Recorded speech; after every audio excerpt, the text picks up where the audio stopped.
Nakakatuwa naman at finally natuloy na rin ang plano namin ng youngest sister ko na mag-walking sa umaga. Matagal na nga namin tong plano na mag-jogging or mag-walking sa umaga. Minsan nga 5 AM pa ang usapan namin. Pero nagigising yung mga person na to alas 8 na ng umaga. Buti nga at natuloy na rin namin itong plano namin na mag-walking. Isang oras lang naman kaming naglakad-lakad at nakarating pa kami niyan sa kung saan-saan. Habang nga nasa waiting season stage ako about God's purpose for me, nilibangin ko muna itong sarili ko sa mga bagay-bagay na may enjoy ko ngayon. Lately kasi medyo confused na naman ako kung ano ba talaga ang gusto kong gawin. But lately rin naman, I've been returning to my first love. Yung pagsusulat ng nobela sa Wattpad. Ang tagal ko ring hininto ang pagsusulat ng nobela kasi nga hindi ako confident sa mga sinusulat ko at naiinis lang ako na parati lang din akong nara-writer's block.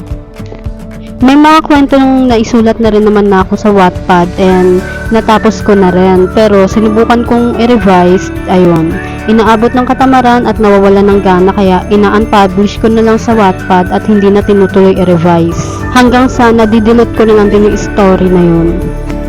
I know, sayang ang mga kwentong naisulat ko na dinidelete ko lang din after.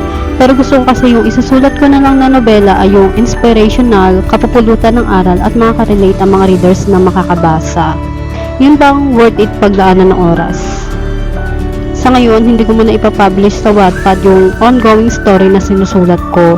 Baka kasi umabot na naman ako sa point na tamarin at hindi ko na naman ituloy.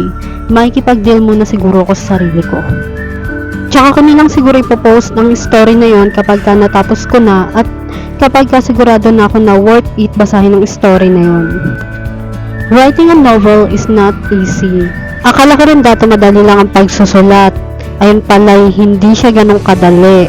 Lalo na gusto ko yung isinusulat ko ay perfect kaagad. Pero mali pala yung ganong mindset ko na dapat hindi ko hangarin agad na maging perfect ang aking nobela.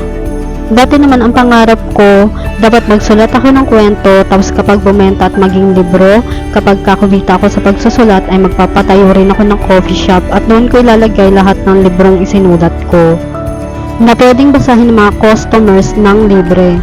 Dahil sa pangarap na iyon, nawawalan na ako ng ganang magsulat kasi masyado akong nafo-frustrate kapag hindi ako makapagsulat ng perfect. Lalo na kapag walang mga idea na pumapasok sa isip ko. Iniisip ko noon, paano man kaya ako nito magiging sikat na author kagaya ng mga hinahangaan kong author kung itong sinusulat kong kwento ay napakapangit ng flow at hindi exciting. Nakabuo talaga ako noon ng plano sa isip ko na magiging writer ako at kikita ako sa pagsusulat.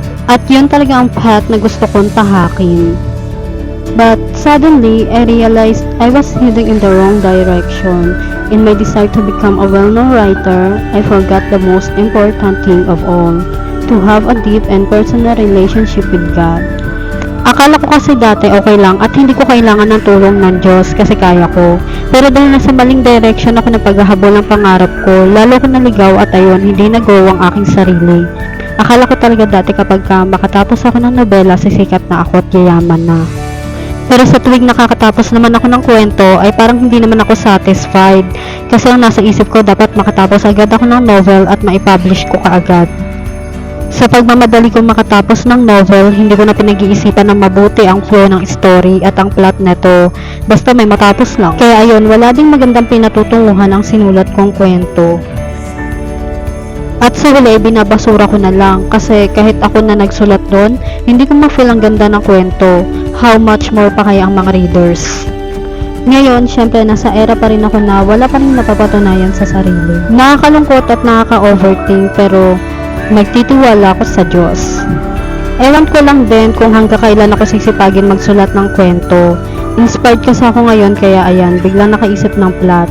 Sana lang talaga this time makabuo naman ako ng worth it na nobela.